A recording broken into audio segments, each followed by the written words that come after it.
Guten Abend, ich bin Katrin Erni von swissgermanonline.com und heute haben wir ein kleines Gespräch. Wir wollen ein bisschen zusammen reden, was du kannst und was du weniger gut kannst oder was wir können.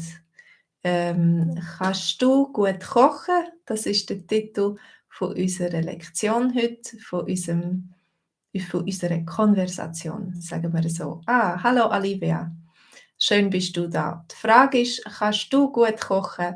Was würdest du sagen? Bist du eine gute Köchin oder kannst du so lala kochen? Ich muss sagen, äh, ich bin vielleicht nicht eine schlechte Köchin,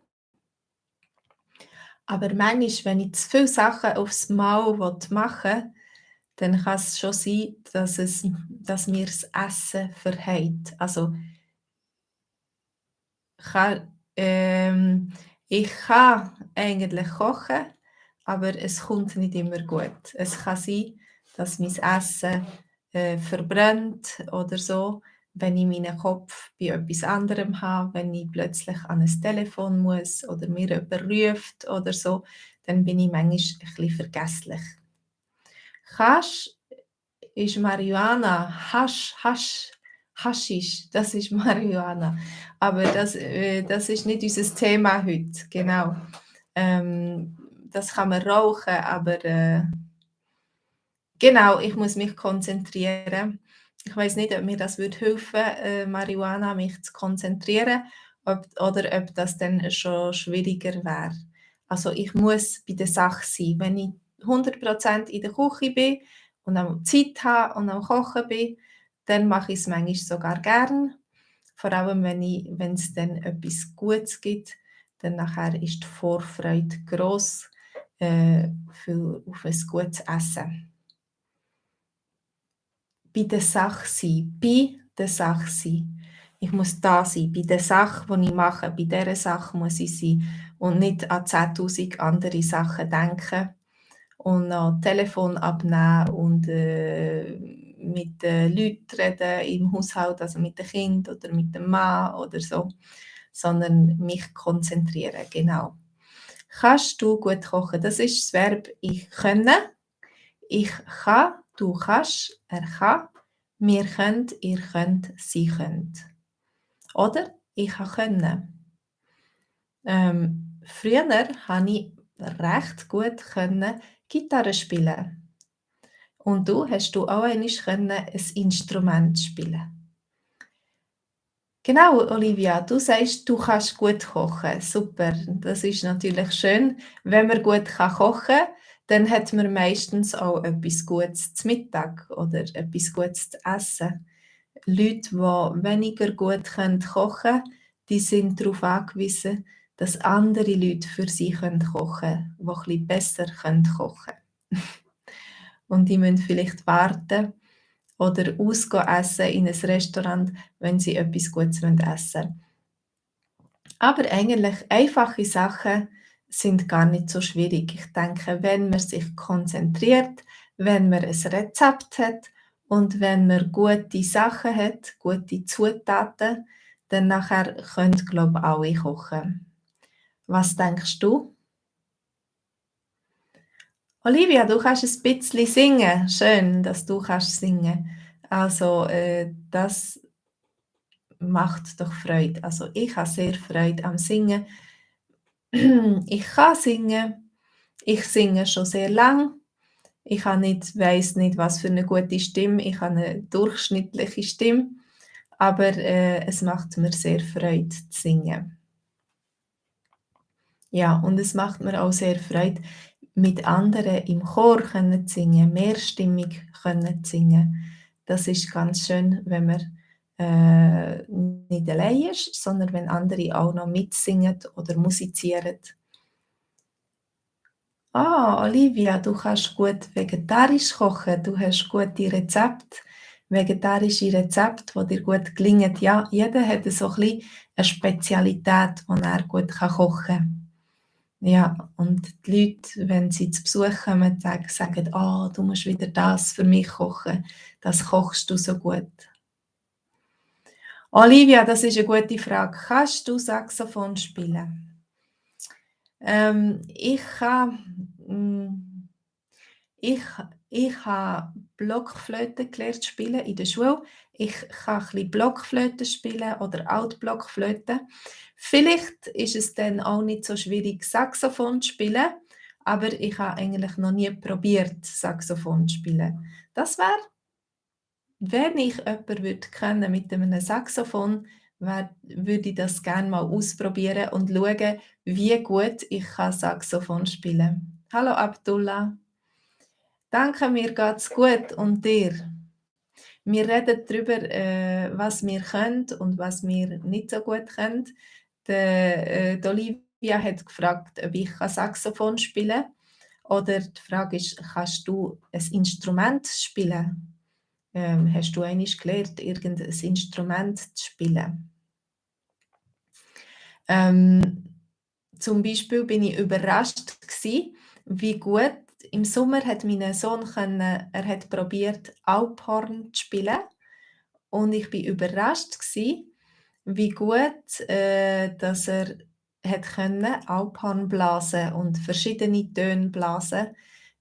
Und das ist sehr wahrscheinlich, weil er einmal hat Trompete gespielt und ein bisschen kann Trompete spielen und dann ist es einfacher dann zum Saxophon spielen. Saxophon vielleicht auch, aber zum Alphorn spielen. Olivia, du kannst nicht Alphorn blasen. Vielleicht hast du es noch nie versucht und musst es mal ausprobieren. Aber ich weiß auch nicht, ob ich es kann. Ich glaube, das ist nicht ganz einfach, einen Ton rauszubringen. Abdullah, dir geht's gut. Und die Frage ist, kannst du Arabisch? Ich weiß jetzt nicht, ob das eine Frage ist an mich oder an Abdullah. Ich habe verschiedene Sprachen, aber es tut mir leid, Arabisch kann ich nicht. Ich bin eben noch nie dort gewesen. Ich kenne wenig Leute, die Araber sind. Ich höre es nicht. Und dann kann ich es auch nicht, ja. Aber ich denke, Arabisch ist eine Sprache, die sehr, sehr viele Leute reden. Ja, was für Sachen könnt ihr noch? Zum Beispiel Velofahren. Ich kann Velofahren. Viele Leute können Velofahren bei uns in der Umgebung in der Schweiz. Das ist so ein allgemeiner Sport. Aber vielleicht in dem Land, wo du aufgewachsen bist oder wo du herkommst, ist es vielleicht anders. Anders können die Leute dort, wo du lebst, Velo fahren. Haben die Leute dort viel Velo? Ist das populär? Oder gehen sie immer zu Fuß oder haben alle ein Auto? Abdullah, du kannst nicht Arabisch. Du redest eine andere Sprache. Was ist deine Muttersprache? Meine Muttersprache ist natürlich Schweizerdeutsch.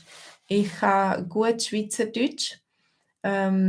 Ich kann auch Französisch, weil ich auf der Sprachgrenze aufgewachsen bin in der Schweiz, in Fribourg. Also da haben wir viel Französisch gehört und ich bin auch zum Teil Französisch in die Schule gegangen.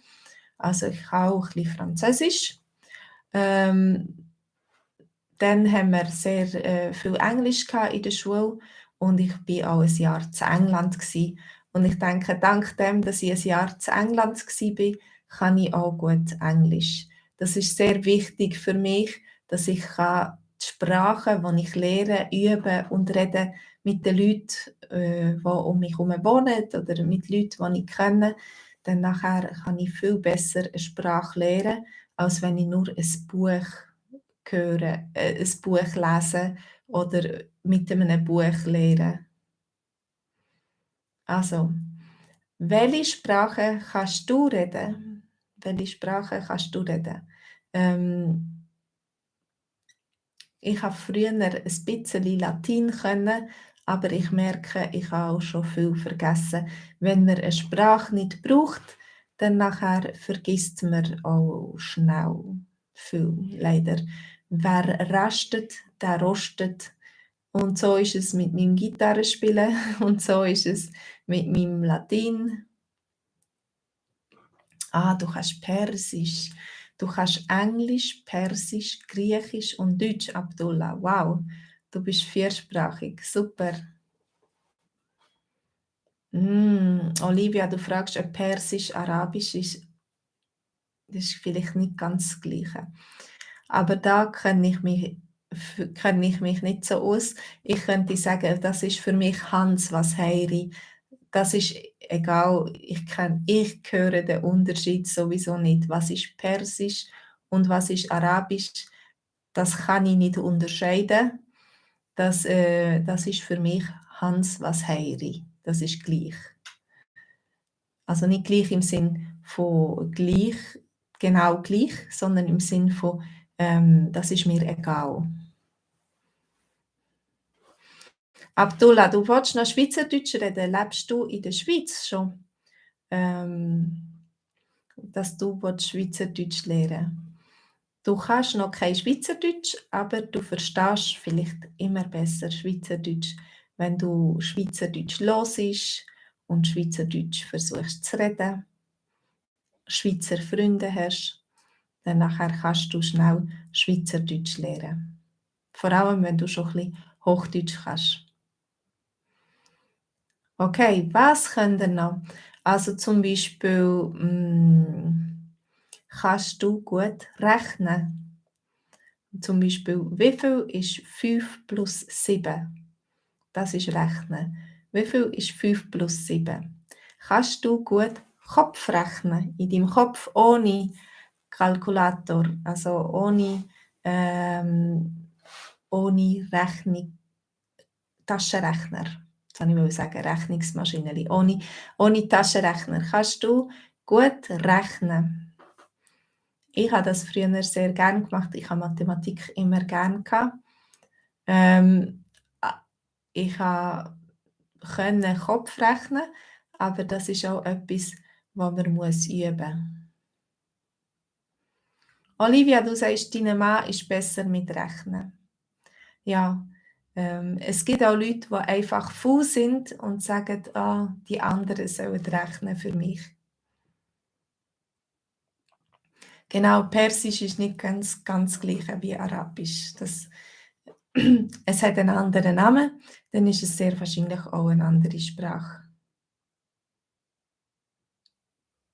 Oh, Parfüm. Du schreibst Persisch und Arabisch sind weiter auseinander als Griechisch und Deutsch. Und das sind schon zwei recht verschiedene Sprachen. Also es ist gar nicht Hans was Heiri, es ist gar nicht gleich. Hä? Es ist ein grosser Unterschied.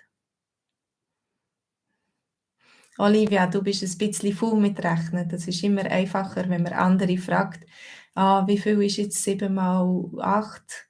Ja, dann nachher musst du nicht rechnen, wenn die anderen für dich rechnen. Hallo Amin, wir reden heute darüber, was wir können. Also was wir können, was wir nicht so gut können, was andere besser können. Zum Beispiel, mein Mann kann super gut Suppe machen und auch gut kochen. Dann nachher tue ich mich manchmal gerne zurückziehen, dass er in der Küche der Chef sein und kann kochen. Und ich mache dann etwas anderes. Wir reden auch darüber, wie man das Verb konjugiert. Also ich tue es vielleicht noch einmal sagen. Ich kann, du kannst, er kann. Wir könnt, ihr könnt, sie könnt. Und dann, Partizip 2 ist wie Infinitiv. Ich kann können. Ich kann können. Ich habe früher relativ gut können zeichnen. Aber heute zeichne ich nicht mehr so viel. Und ja, ich weiß gar nicht, ob ich noch zeichnen kann. Das müsste ich einmal herausfinden. Abdullah fragt Olivia, woher du kommst. Von wo kommst du? Olivia. Und Abdullah, du könntest auch sagen, wenn du aus Persien kommst, von wo kommst du? Ist Persisch, wo redet man Persisch? Das ist meine Bildungslücke. Man redet manchmal von Blondinen. Ich bin so eine Blondine eigentlich. Eine dunkle Blondine. Und er sagt: «Was ist eine Blondine, die zwischen 2 Brünetten läuft?» Also, Frauen mit braunen Haar und eine Frau mit blondem Haar in der Mitte. Was ist eine Blondine, die zwischen 2 Frauen mit braunen Haar läuft, zwischen 2 Brünetten? Da kann man sagen, das ist eine Bildungslücke.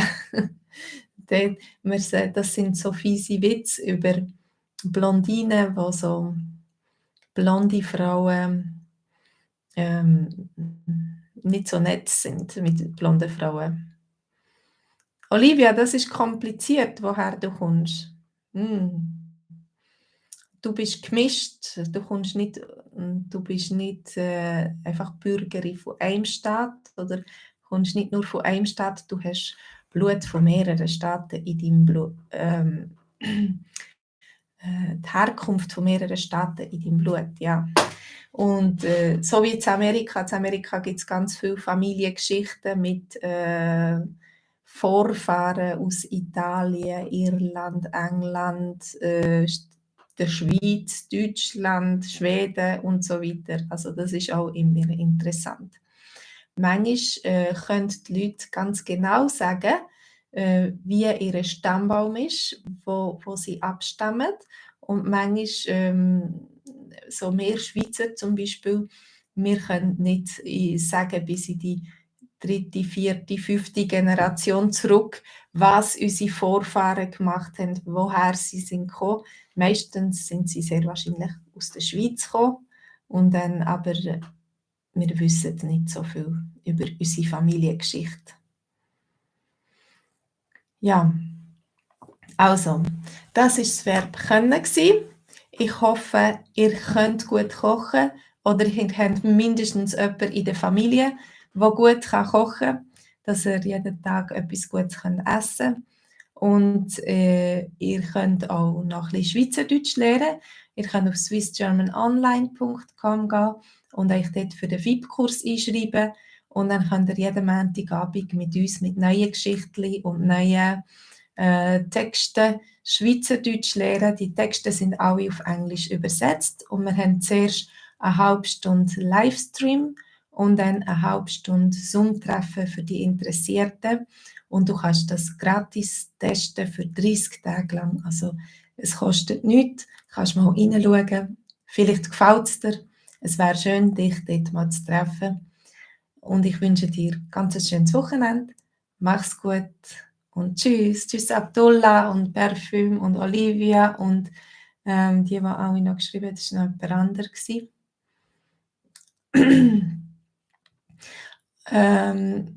Amin, genau. Und ich wünsche euch ganz ein schönes Wochenende und eine schöne Woche. Schöne Woche. Macht's gut, macht's gut. Tschüss zusammen.